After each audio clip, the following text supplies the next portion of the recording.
میں نو نیاز ہوں، مجھ سے حجاب ہی اولا، کہ میں نیا نیا عاشق ہوں، میں نے محبت کے آداب مجھے ابھی نہیں آتے، تو مجھ سے حجاب ہی اولا۔ جیسے میر کا ایک شعر ہے نا کہ دور بیٹھا غبار میر اس سے، عشق بن یہ ادب نہیں آتا۔ تو میں اپنی خواہشات کی گرد کہیں آپ پر نہ پڑ جائے، اور وہ آپ کا جو ظہور ہے جو وہ دھندلا نہ، مطلب آپ ہیں کچھ اور اپنی خواہشات کی آمیزش سے میں آپ کو دیکھوں گا کچھ اور، تو اناڑی عاشق ہوں، تو مجھ سے حجاب میں رہنا بہتر ہے، کیونکہ ابھی میں آنکھوں سے دیکھنے کا عادی ہوں، دل سے دیکھنا ابھی مجھے نہیں آیا، میں اناڑی ہوں۔ جب مجھے دل کی مشق ہو جائے گی، دل سے کی آنکھ سے دیکھنا، اندر کی باطن کی آنکھ سے دیکھنا آ جائے گا، تو پھر یہ نہیں ہوگا، پھر میرا دل میری آنکھ پر غالب ہوگا، تو اس وقت پھر وہ ہوتا ہے کہ دور بیٹھا غبار میر اس سے، عشق بن یہ ادب نہیں آتا، کہ دل سے بڑھ کے ہے میری نگاہ بے قابو۔ تو یہ اناڑی پن ہے کہ دل بے چین نہیں ہے اتنا جتنا یہ جو ہوتے ہیں نا، اس طرح ہی ہوتا ہے کہ اب بہت سارے لوگ جیسے طالبان کی فتح پہ جشن منا رہے ہیں، تو ان کا بھی دل سے بڑھ کے نگاہ بے قابو ہے، وہ دل ان کی طرف مائل نہیں اتنا جتنا آنکھ مائل ہے ان کے جھنڈے اور ان کی فتح اور اس کی طرف۔ تو حقیقت سے ابھی میری یہاں وہ مناسبت نہیں ہے، اس لیے میں کرپشن میں مبتلا ہو جاؤں گا، تو مجھے کرپشن سے بچانے کے لیے بہتر ہے کہ آپ پردے میں رہیں، مجھ سے حجاب میں رہیں، میرے اور آپ کے درمیان ابھی ایک رکاوٹ رہنی چاہیے، اگر وہ رکاوٹ نہ رہی تو مجھ سے گستاخی ہو جائے گی، بے ادبی ہو جائے گی۔ تو یہ سمجھداری ہے اور ایثار ہے، اور اپنی معرفت ہے، اپنے آپ کو جاننا ہے۔ یہ جو لوگ بہت ساری چیزوں میں اعتماد میں چھلانگ مار دیتے ہیں نا کہ ہمیں کچھ نہیں ہوگا یا ہمیں اپنے اوپر بہت کنٹرول ہے، تو آدمی کمزور ہے، وہ سچویشن فرض کرنے میں اور سچویشن میں ہونے میں فرق ہوتا ہے۔ تو جب آپ کسی صورتحال میں ہوتے ہیں تو آپ بالکل اور ہوتے ہیں، لیکن جب آپ کی صورتحال کو فرض کرتے ہیں تو وہ آپ اس وقت آپ کی کیفیت اور ہوتی ہے۔ اگرچہ بحر کی موجوں میں ہے مقام اس کا، صفائے پاک یہ طینت سے ہے گوہر کا وضو۔ اب مین ان یونیورس ہے، یہاں پر اب آدمی دنیا میں ہے، اگرچہ بحر کی موجوں میں ہے مقام اس کا، صفائے پاک یہ طینت سے ہے گوہر کا وضو۔ یہاں اس کا اشارہ جو ہے یہ گوہر کی طرف ہے، یعنی اگرچہ بحر کی موجوں میں گوہر کا مقام ہے، لیکن صفائے پاک یہ طینت سے ہے گوہر کا وضو۔ تو یہاں بات اصل میں یہ کی جا رہی ہے کہ کیونکہ اقبال کے بارے میں کہتے ہیں نا کہ اقبال فلسفی شاعر تھے، تو فلسفی شاعر کے بارے میں اہل علم یہ بتاتے ہیں کہ وہ ہوتا ہے جس کو یہ بات پتہ ہو کہ وہ کیا کہہ رہا ہے، اور اس کے کلام سے متعلق جو آدمی ہے اس پر یہ بھی لازم ہو کہ وہ یہ تلاش کرے کہ کہنے والا کیا کہنا چاہ رہا ہے۔ تو اقبال نے کچھ خاص باتوں کو کرنے کے لیے ایک میڈیم استعمال کیا۔ علامہ اقبال کوئی تکے کے فنکار نہیں تھے کہ انہوں نے کچھ باتیں کر دیں اور بعد میں نقادوں نے ان باتوں میں معنی ڈالے. ایسا ہوتا ہے، ایسا بھی ہوتا ہے کہ نقاد جو ہیں وہ کسی بات میں معنی اس میں داخل، اس کو بامعنی بناتے ہیں، اس کے جو امکانات ہوتے ہیں ان کو استعمال کر کے، جو خود کہنے والے کے ذہن میں نہیں ہوتے. لیکن اقبال جیسے جو لوگ ہوتے ہیں یہ متعین مقصد کے تحت اس کی طرف آئے نا، تو اس لیے اب اس کا بھی دھیان رکھنا چاہیے کہ وہ کہنا کیا چاہتے ہیں. تو اقبال اس میں اصل میں کہہ یہ رہے ہیں کہ آدمی جو ہے یہ گوہر کہا ہے انسان کو. گوہر انسان یہ روحانی وجود ہے، اگرچہ باہر کی موجوں میں ہے مقام اس کا. باہر کی موجیں تغیر سے بنی ہوئی دنیا، تغیر کے قانون پہ چلنے والی دنیا. باہر جو ہوتا ہے سمندر، یہ تغیر کی علامت ہے، جس میں کوئی سطح ایک حال پر وہ نہیں رہتا اور مسلسل حرکت میں رہتا ہے. تو سمندر تغیر کی علامت ہے اور زمین سکون یا ثبات کی علامت ہے. ساحل ثبات کی علامت ہے، زمین ثبات کی علامت ہے، اور سمندر یہ تغیر کی علامت ہے.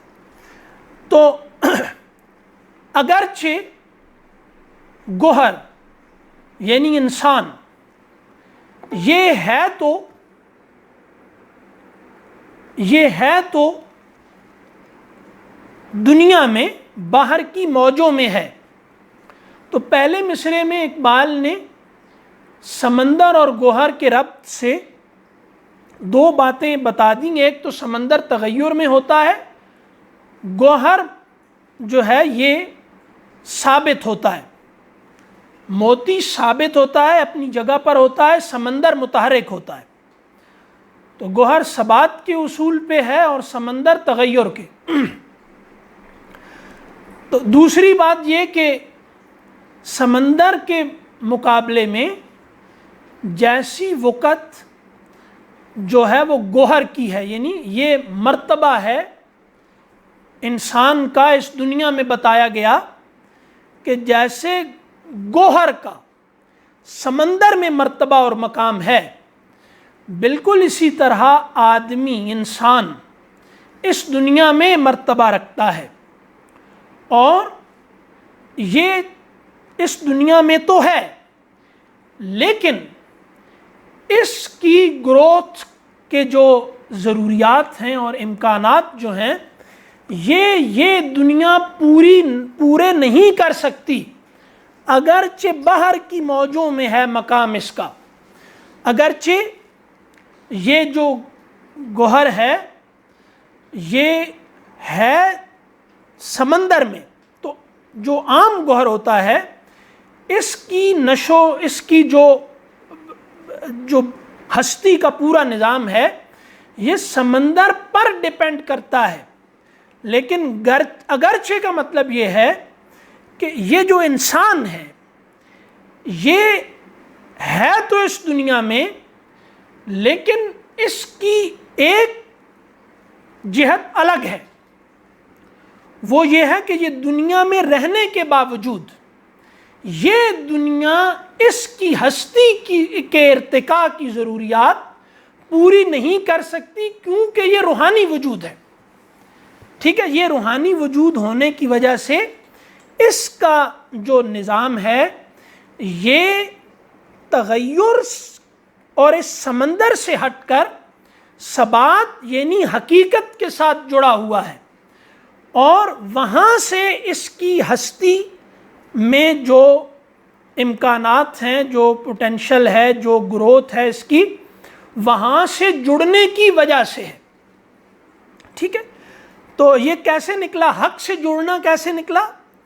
وہ آیا ہے وضو کے لفظ سے. تو یعنی یہ ہے تو سمندر کے اندر، تو اس کے پانی سے اس کی پاکیزگی یا صفائی یا طہارت ہونی چاہیے تھی، لیکن ایسا نہیں ہے. کیا ہے؟ صفائے پاکیے طینت سے ہے گوہر کا وضو.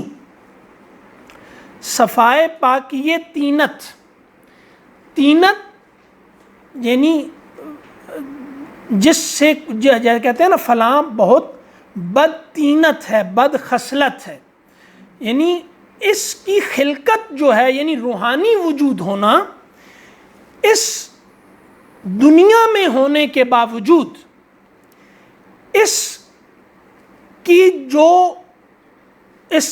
کا جو ظاہر ہونا ہے وضو کے نتیجے میں، جو چہرہ ہے یہ زیادہ روشن ہو جاتا ہے، یعنی وضو کرنے والا وضو کے بعد نکھرتا ہے. ٹھیک ہے، تو یہ گوہر جو ہے، انسان جو ہے، اس کا نکھار اس دنیا میں رہنے کے سبب سے نہیں ہے، بلکہ اس کے اندر اس کا جو روحانی وجود ہے وہ یعنی یہ حقیقت سے جڑا ہوا ہے. تو جتنا یہ اپنے باطن کو پاک اور صاف رکھے گا، صفائے پاکیے طینت یعنی طینت کی پاکیزگی آخری حدوں کو پہنچ کر، صفائے پاکیے طینت یعنی جس اصول پر یہ بنا ہے، یعنی روحانیت کے اصول پر، ثبات کے اصول پر، یہاں رہتے ہوئے یہ تغیر کی لہروں میں سے لڑتا ہے، اس دنیا میں تبدیلی جو اس کے اندر یہ دنیا اس کو اپنے رنگ میں رنگنا چاہتی ہے، اس سے یہ لڑتا ہے صرف حق کے ساتھ متعلق ہو کر. اور وہ کیسے ممکن ہے؟ صفائے پاکیے طینت سے، یعنی اس کا جو باطنی وجود ہے، اس کا جو روحانی وجود ہے، یہ اپنے روحانی وجود کی پاکیزگی کا اہتمام کرتا رہے گا تو نکھرتا رہے گا. یعنی اس کے نکھار کا پورا نظام اس کے باہر نہیں اندر ہے، اور یہ اس کا اندر معانی سے متعلق ہونے کی اس کی استعداد ہے اور صلاحیت ہے، حق سے متعلق ہونے کی.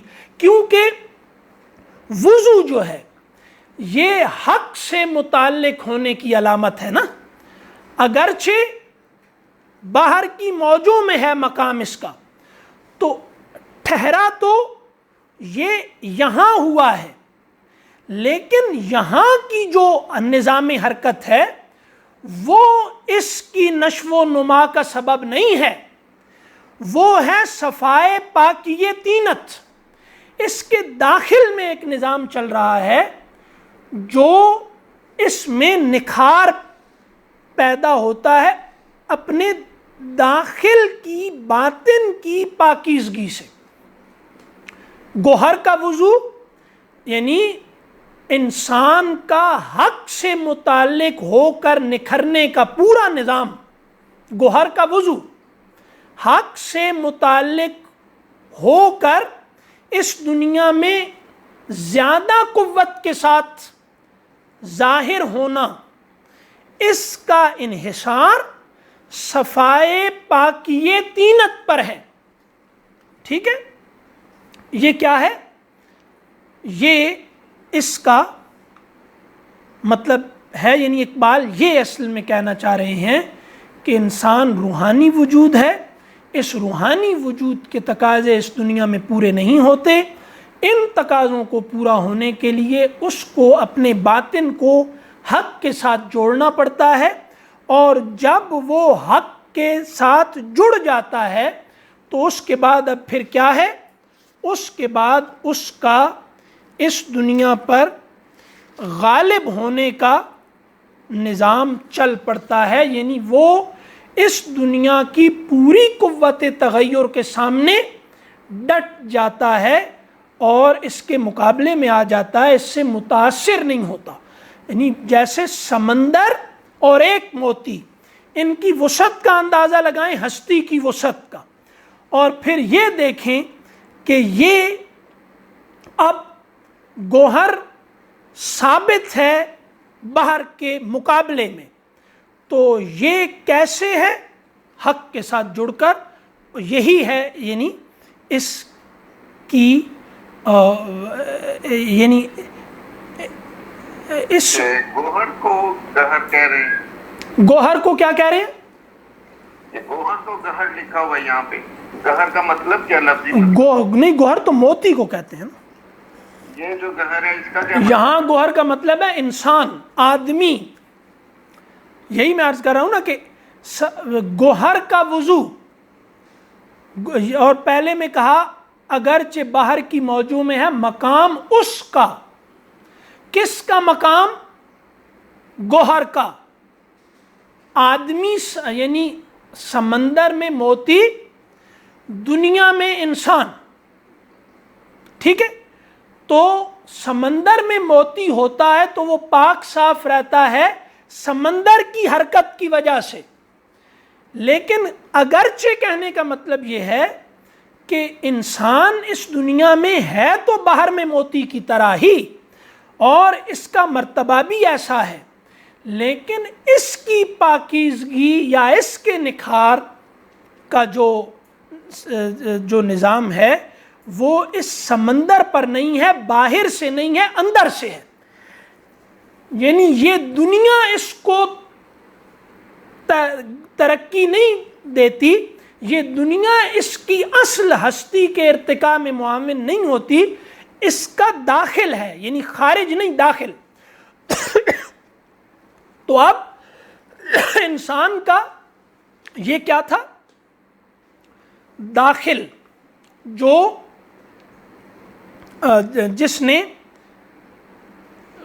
جس پر دنیا اثر انداز نہیں ہو سکتی. ٹھیک ہے؟ باہر کی دنیا انسان کے داخل پر اثر انداز نہیں ہو سکتی. اور یہ کیا ہے؟ دوسری بات یہ ہے کہ یہ گوہر وضو، یعنی یہ انسان اس دنیا کی لہروں سے وضو نہیں کرتا، یعنی اس پانی سے نہیں کرتا. یہ کرتا ہے اپنے داخل کی مٹی پر ہاتھ مار کے تیمم کرتا ہے. یعنی اندر اس کے ایک پاک صاف، یعنی جس مٹی سے یہ بنا ہے، تو باہر کے پانی سے یہ وضو نہیں کرتا، اپنے اندر کی مٹی سے تیمم کرتا ہے. ٹھیک ہے؟ تینت اصل میں مٹی کو کہتے ہیں، تین مٹی کو کہتے ہیں نا. تو اس سے تینت خصلت کے معنی اس میں خلقت کے معنی میں ہے، یعنی بناوٹ. ٹھیک ہے؟ تو باہر پانی اور تینت مٹی، یہاں پھر تغیر اور ثبات آ گیا. جیسے باہر اور گوہر میں تغیر اور ثبات کی نسبت ہے، ایسے ہی باہر اور تینت میں ہے. تینت مٹی ہے، تین مٹی کو کہتے ہیں، اور سمندر تغیر ہے. تو یہ کیا کرتا ہے؟ یہ اللہ سے اپنے تعلق کو اس دنیا کے حادثوں سے متاثر نہیں ہونے دیتا. ٹھیک ہے؟ یعنی یہ اپنے حالات کو، اپنے احوال پر اثر انداز نہیں ہونے دیتا، اپنے باہر کی دنیا کو اپنے اندر کی دنیا پر اثر انداز نہیں ہونے دیتا. باہر کی دنیا مختلف حادثات کے سبب سے اس کو خدا سے دوری کی طرف دھکیلنے پہ آمادہ ہے. جیسے جوہر، نوعی فرق کیا ہے باہر کا یعنی باہر کی موج کا اور باطن کا؟ وہ یہاں ہے نا تینت، یعنی باطن جو ہے، اور باہر یعنی اس کا خارج جو ہے. تو باہر میں چلنے والی جو لہر ہے وہ اس کی یعنی باہر کی سمندر میں جب لہر چلتی ہے تو یہ لہر فنا ہو جاتی ہے، اس کا اختتام فنا پر ہوتا ہے. لیکن جب لہر باطن میں اٹھتی ہے تو یہ بقا کی ضمانت لے کر آتی ہے. ٹھیک ہے؟ یہ باطن اور خارج کا فرق ہے، یعنی آدمی کا باطن، اس کی حرکت، اور انسان کا جو خارج ہے اس کی حرکت. تو باہر کی دنیا خدا سے دوری کی طرف دھکیلنے پہ آمادہ ہے، اور انسان کی اندر کی فطرت یعنی روحانیت یہ اس کو خدا کی طرف لے کر جا رہی ہے. تو حالات باہر کی دنیا، احوال داخل کی دنیا، اندر کی دنیا، باطن کی دنیا، تو یہ کیا کرتا ہے؟ یہ اپنے اندر جو حرکت ہے عروج کی، خدا کے طرف جانے کی، اس عروجی حرکت کو یہ اس سطح پر جو حرکت ہے اس سے متاثر نہیں ہونے دیتا، کیونکہ جو ہاریزونٹل حرکت ہے یہ فنا کی طرف دھکیل کے لے جاتی ہے، اور جو ورٹیکل ہے یہ بقا کی ضمانت لے کر آتی ہے۔ تو یہ صفائے پاکی، یہ تینت، یہ اصل میں اندر کی صفائی کا نظام، یہ آدمی کو عروجی حرکت ہے یہ، ٹھیک ہے، اور باہر کی موجیں یہ سطح پر چلنے والی زوال کی حرکت ہے، ٹھیک ہے، جو ہر اوپر کی طرف جانے والے کو یہ جو ہاریزونٹل حرکت ہے یہ گرانے پہ آمادہ رہتی ہے۔ تو یہ مرد مومن جو ہے، یہ جو اللہ اکبر اللہ، اب یہ ایک شعر رہ گیا، اب اس کا کیا کریں؟ اور جو میں سوچا تھا کہ یہ ہو جائے گا، انسان جب چیز کو دیکھتا ہے تو دیکھنے کے بعد وہ اس کو اور یعنی ایک اظہار ہے چیزوں کا، تو وہ ادراک بنتا ہے شاعر کا، شاعر کا ادراک جب اظہار بنتا ہے تو وہ اور حسین ہو جاتی ہے، لیکن شاعر کی امیجینیشن میں جب آتی ہیں تو رنگین نوائی کیا ہے؟